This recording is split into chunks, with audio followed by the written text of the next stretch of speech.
Tengo el set lleno hoy porque tengo dos invitados y los dos son psicólogos, son dos jóvenes que han trabajado en una investigación que interrelaciona precisamente eso que comentábamos antes de la pausa, la población dominicana, el parque vehicular y la mortalidad y esa gran cifra que nosotros llevamos en la mochila de la República Dominicana, que cada vez es más alta.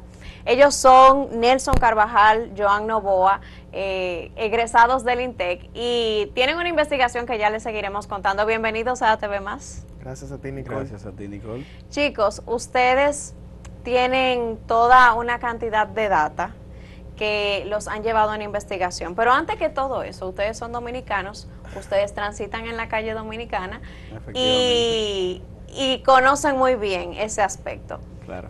¿Qué es lo primero que a ustedes les llama la atención como dominicanos cuando están en la calle? A ver, yo creo que lo primero que me llama la atención, y ya luego de que estuve viviendo fuera y volví, es que increíblemente por cada persona que hay en el país, por cada persona, estamos hablando de que por cada 2 personas sería lo correcto decir, hay un vehículo. Para el 2007-2008, por cada 4 personas había un vehículo. Digamos que una pareja de 4 miembros tenía un vehículo en la casa entre 2007 y 2008. Hoy en día, por cada 2 personas, ya hay un vehículo. Y si nos vamos a contar que nosotros 3, digamos, yo tengo trabajo, Joan también y tú también, y compartimos un mismo hogar, es muy probable que cada uno tenga su propio vehículo. Sí. ¿Por qué? Muchas razones, multifactorial, pero entre otras, se ha privatizado el tema del transporte. El Estado no ha sido capaz de dar una respuesta y yo creo que cada particular ha tenido que acudir o recurrir a un gasto privado en ese sentido. En mi caso, todos los días. En mi caso es más el tema de los adultos que tienen cuerpo de adulto pero mente de niño. La educación vial. Más allá de la educación vial, Okay. La educación en sí. Me explico, de los 2 a los 7 años se aprenden las reglas sociales en base al juego reglado. El topao, el trúcamelo, etcétera, etcétera. Se va dejando el pensamiento egocentrista, el yo, el esto es mío para esto es de nosotros, el tú, veo el tú. ¿Qué sucede? Cuando tú ves a personas que no saben ni siquiera hacer una fila, ahí tú empiezas a ver de que no es un tema de vehículos tan solo, es un tema de cómo nosotros tenemos concebidas las reglas e interiorizadas las reglas. Y cómo encima de que hay un letrero que dice pare, no te paras. O Sí. encima de que hay una luz roja, no respetas la luz roja. A mí en lo particular, lo que más me llama la atención es eso, es cómo concebimos las normas con cuerpo de adulto, pero un pensamiento, un estadio del desarrollo cognitivo como si fueran niños de 2 a 7 años.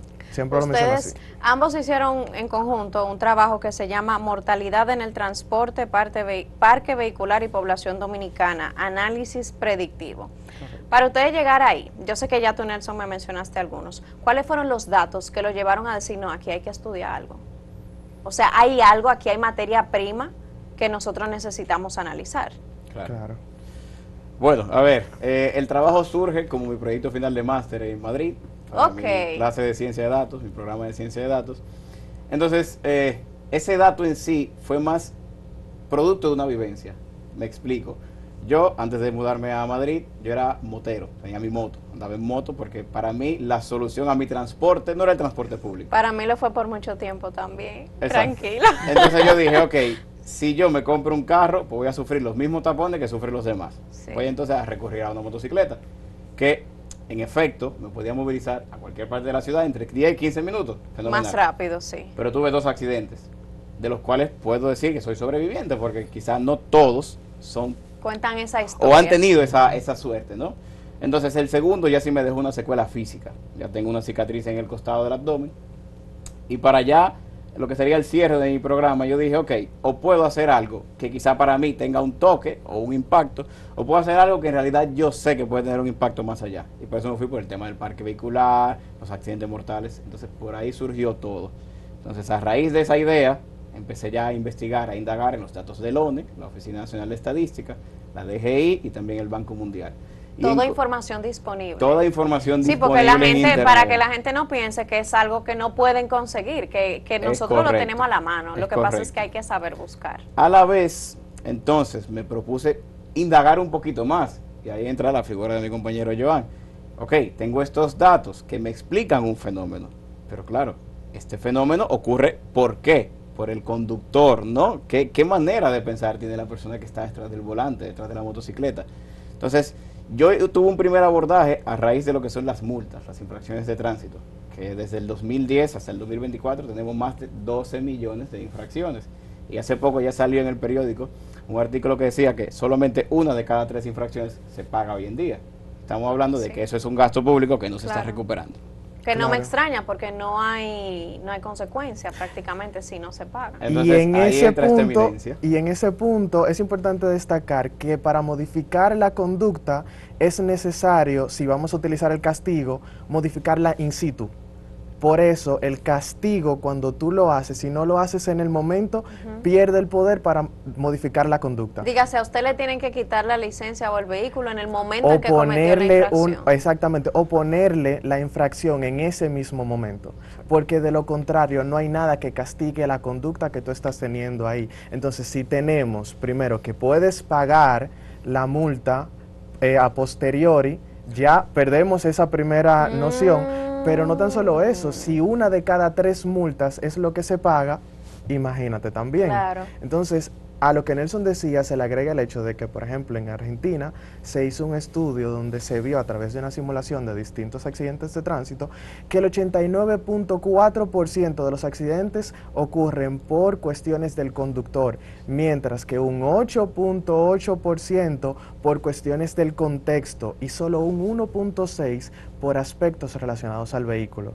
Y aquí, lamentablemente, muchas de las medidas que estamos tomando corresponden a ese 8.8% en vez de al 89.4% que tiene que ver con el conductor. Hay que tomar en cuenta. Entonces, un dato interesante, no es solo señalar las noticias de que ya nos dejan claro un poquito, ¿no? Esa información que ya está, como te decía, porque también acudí a la DGCET, a sus documentos virtuales, y ahí tenían el tema de las multas y también las infracciones. Pero ¿qué pasa? El Intran hoy en día maneja una serie de datos a través del OBSEVI, el Observatorio Permanente de Seguridad Vial, que bueno, ellos publican unos datos en referencia a muertes por accidentes de tránsito bastante elevados, que es normal que lo hayas escuchado, que cada año mueren más de 3.000 personas, que es el dato que comúnmente se maneja. Pero era lo que le comentaba Joan, porque esos datos no están abiertos al público. O sea, está bien, si tienes esos datos, porque el ONE no me da esos datos, me da otros. Porque la DGCET, si tiene esos datos. O sea que no hay una triangulación, no se hay una convergencia información de esos datos entre una institución y otra. Exactamente. Claro. Entonces, no eres el primero que me menciona ese problema. Okay. O sea, tú lo estás viviendo con esas cifras y datos de la movilidad dominicana, ese fenómeno de la movilidad dominicana. Ajá. Pero ya he escuchado en otras áreas que no hay relación entre la data que manejan las instituciones Y del de ahí Estado. la bondad del estudio que estaba haciendo Nelson, porque él toma estas distintas bases de datos y la integra. Ok. Ustedes tienen toda esa información. Ajá. ¿Cuál es la conclusión a la que ustedes han llegado? Ok. A ver, no, es interesante, es sumamente interesante, sí. Pero es sumamente interesante y a la vez lógica. ¿A qué me refiero? Cuando me tocó exponer, que mucha gente me preguntó, ok, ¿pero qué tú vas a hacer con esta información? Yo, ok, se supone que, aunque la información está, quizá nadie la ha analizado de la forma que yo la analicé. Puede ser, no digo que sea así, no digo que yo haya hecho lo mejor, pero bueno, puede ser que sea la realidad. Pero ¿qué pasa? Una de las propuestas más directas y sencillas, y a la vez la principal, fue el sistema de puntos en cuanto a la licencia. Okay. Porque ya vino introducido con la ley 6317, que fue aprobada en el 2017. Sí, pero que se supone que ya estamos trabajando en implementar. Claro, pero ¿qué pasa? Que esa ley modificó todo el sistema de multas. Me explico. Del 2010 al 2017 había 9 grupos grandes de multas, entre los que estaban conducir sin casco, irse en vía contraria, el tema de la luz roja, ¿verdad? Lo básico. Lo básico. Y estábamos hablando de que podían haber entre 300.000, 500.000, 600.000 multas al año. A partir del 2018, que ya entra en vigencia este nuevo sistema de clasificación de multas, pasamos de 9 a más de 150. Teníamos más de 100 multas distintas, que de repente habían unas que eran muy leves, otras graves y otras muy graves. Pero claro, el conductor ya no sabía por qué lo multaban. Simplemente le ponían una multa por esto, una multa por aquello, yo le ponía una por aquí y de ahí otra viene, por me ahí. puso una multa y yo no sé por qué. De repente, del 2017 al 2018, hubo un aumento de más de 300.000 multas.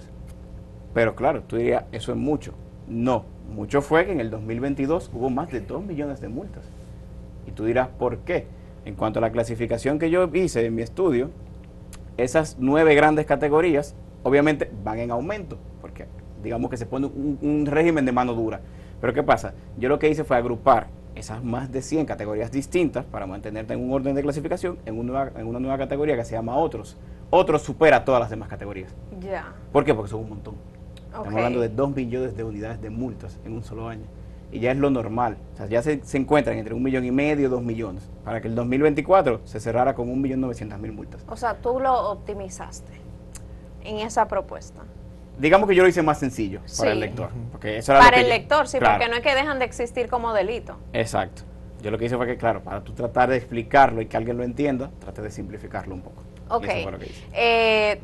Todavía quiero que sigamos hablando sobre esa conclusión porque me parece que al ser un análisis, ustedes realmente sacaron muchas deducciones de Claro. esa data. Claro. La unificación de la data es un problema y forma parte de las propuestas que ustedes tienen a raíz del análisis que trabajaron. Correcto. ¿Cuáles otras propuestas surgen? A ver, como te decía, ¿no? Tratar de unificar sería tratar de dejar en claro cuál es la data correcta. Exacto. Porque, claro, Ser coherente. Si el Intran maneja una data que es la que está correcta, pero no es la que maneja el ONE ni la que maneja la DGCET, pues el Intran cuando haga publicaciones nos ubica en un renglón, que es como en América Latina estamos en el segundo lugar por mortalidad de accidentes de tránsito, solo por detrás de Venezuela. Y a nivel mundial, pues estaríamos Claro. entre un quinto y un séptimo lugar. Que un error de data tiene repercusión mundial. Exacto, hasta para nosotros promocionar el país. Exactamente. En lo bueno y en lo malo. Exactamente. Lo bueno y en lo malo. Exactamente. Marketing.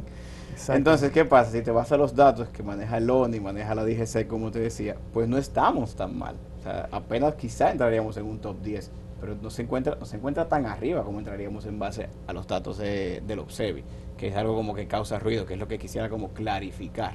Porque mientras tanto se siguen compartiendo los datos del OBSEVI, pero hay reportes también con datos de la DGC y con datos del ONE. Entonces eso es lo que crea un poco de ruido, puede confundir al lector. Sí.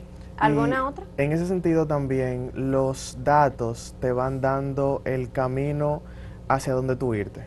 O sea, si tenemos datos que están mal, las decisiones que vamos a tomar también van a ser decisiones erróneas. Si partimos también de un marco teórico erróneo, las respuestas también van a ser erróneas. Entonces, por ejemplo, hay un plan o hay un pacto que se está haciendo para poder tomar mejores decisiones en torno a los datos que se tiene con distintas instituciones, pero imagínate, si no están en lo correcto no se puede hacer nada. Y en ese sentido, otro argumento que nosotros tenemos dentro de la importancia del estudio es que no tan solo se tomen en cuenta estos datos para lo que son el tema del contexto, porque de repente sabemos que hay 3, me parece, Nelson, 3 provincias donde hay más accidentes de tránsito. Sin embargo, si vemos en otro lado que no es así, vamos a estar actuando en las provincias que no son. Claro. Y en ese sentido, hablando de actuar, a mí en lo particular me preocupa mucho el tema de la educación. Y cuando hablo de educación, hablo también de publicidad. Porque si tenemos una data que te dice que hay un tipo de multa que es la más grande, cuando en realidad no es así, entonces la publicidad que vamos a estar realizando también va a ser errónea. Ujú. Claro. Entonces es también en ese sentido. O sea, ustedes alegan también que, ¿ustedes creen que desde el Estado no se han dado cuenta de eso? ¿O se han hecho otras preguntas a raíz de? Quizá ¿Hay una intención ahí? la investigación vive de preguntas. Y quizá hay preguntas que no se están haciendo. Ok. Exacto. Muy corporativa tu respuesta. Correcto, políticamente Claro. correcto. Muy políticamente correcta. Pero sí, o sea, es súper válido el planteamiento y qué bueno que tú hagas ese análisis para que la gente entienda cómo un dato, sí, obviamente repercute en la política pública y la política pública es con lo que usted hace vida. Claro. Ahí la importancia de ese tipo de cosas. Claro, entonces, por ejemplo, como te decía ahorita, si la mayoría de las cosas tienen que ver, los accidentes de tránsito, con la conducta del conductor y hacemos publicidad que no hable de esos pensamientos que tiene el conductor a la hora de manejar o de esa impulsividad que se ha visto como el factor mediador entre los accidentes de tránsito o de la falta de atención, entonces vamos a seguir haciendo publicidad con respecto al alcohol, con respecto a la luz roja, que sí que está muy bien. pero hay otras cosas que no se están viendo y no se está trabajando. Totalmente válido. Y no solo eso, si vamos a la parte de predicción de mi investigación, claro, yo manejé los datos que maneja el ONE y a la vez hice unas predicciones y bueno, resulta que la realidad supera la ficción, ¿no? Mis predicciones para el 2024 y 2025 presentaban una disminución en las muertes por accidentes de tránsito, pero resulta que según los datos de la DGCI y el ONE, el 2024 fue el año con más muertes desde el 2007. Sí, Entonces, sí, nos claro, vamos superando año tras año. Nos vamos superando cada año, claro, Ujú. toda una medallita para nosotros. Pero volvemos a lo mismo, si yo manejo unos datos, pero el gobierno maneja otros, pues entonces quizás las predicciones pierdan valor, porque ellos trabajan en base a unos datos y yo también frente a otros. Entonces ahí hay volvemos a lo mismo, esa discrepancia de datos puede entonces llevarnos a errores, tanto a ellos como a mí. Totalmente. El enfoque que tú tienes, porque yo sé que Nelson trabajó mucho la data, tú prácticamente la has traducido a lo conductual. Claro, que de hecho hay una carrera que se llama economía conductual que tiene que ver con esas decisiones. Y cuando tú revisas los datos, por ejemplo, se han hecho experimentos, hubo uno que se hizo en Alabama, donde se ponían reductores de velocidad de las carreteras, nosotros que también tenemos altos accidentes de tránsito en carreteras, y esas barreras que se ponen en la carretera, reductores, perdón, se hacen con melodías. Entonces, esas melodías, mientras las gomas van pasando, entre intervalo e intervalo, suena. ¿Qué pasa? Eso da una retroalimentación directa al conductor y el conductor, en busca de ese beneficio que lo retroalimenta, baja la velocidad. El último estudio que vi hizo que los conductores bajaran 11 kilómetros por hora la velocidad, Wow. que marca una diferencia bastante enorme entre una cosa y otra. Entonces, de repente, si nosotros sabemos dónde se están dando los accidentes, una medida que se pueden utilizar son estos reductores. Y no es tanto pensar en el castigo, a eso que quiero también ir, no es tanto pensar en el castigo, ¿qué otras cosas podemos hacer más allá de pensar en el castigo? Totalmente. No, a mí me parece brillante todo lo que tú estás planteando, porque nosotros nos hemos ido muy por el otro lado. Claro. Como país, o sea, las políticas que tenemos ahora mismo realmente van por ahí. Ahora, me parece muy brillante y todo, pero la gran pregunta es, ¿a dónde ustedes han llevado esa investigación? O sea, ¿qué ustedes están haciendo con ella que pueda ser útil ahora mismo en toda esa modificación que se supone que se está haciendo? Bueno, esa es como la tarea, ¿no? Cuando yo volví de Madrid hace poco, hace un mes, menos de un mes. Ah, no, pues tú actuaste muy rápido. Estamos tratando de agarrarlo Ya. en caliente todavía, ¿no? Entonces, yo vine en febrero para un tema familiar y tal. En ese momento tuve la oportunidad de ir al programa de Ernesto Jiménez. Ahí ese fue el primer espacio donde tuvimos la oportunidad. Luego estuvimos los dos en Camino al Sol y ahora estamos aquí. Sí es cierto que hice llegar lo que sería una propuesta de reunión al Intran. Y bueno, también hice llegar lo que es la investigación a Somos Pueblo y a la vez pues tratar de moverla, ¿no? Porque al final que vean también que existe gente con disposición de trabajar y hacer las cosas bien. Claro. Lo que queremos hacer. ¿Dónde te gustaría ver esa propuesta? Se fue por mí, donde sea escuchada. O sea, siendo muy sincero, donde sea escuchada y donde se pueda generar un impacto real, verdadero. Y en tu caso, Joan, de todas esas cositas conductuales a las que tú de por sí le propones soluciones, ¿cuál tú crees que es la más cercana ahora mismo? Tal vez la más sencilla, que tú digas, oye, tampoco es que hay que hacer tanto esfuerzo, no es que hay que voltear el país para hacer este tipo de cosas. Mientras tú me lo decías, yo nada más venía pensando en un solo personaje. Ajá, yo sé de quién tú hablas. El Chino RD. El chino. El Chino RD. Vamos a explicarle a la gente por Claro. si acaso. El Chino Claro. RD es un personaje que surge en las redes sociales, que es un motorista, que él se volvió famoso por los videos que hacía. Claro. Entonces, la tarea que él, dentro de sus valores, nadie lo está remunerando, la tarea que él ha llevado a cabo ahora es tratar de concientizar a su población, a los motoristas. Y fíjate que la data que Nelson está diciendo habla de que una de las mayores cantidades de multa que hay es porque no utilizan el casco. ¿Quién no utiliza el casco? Los motoristas. Así que Entonces, ahora hay una campaña.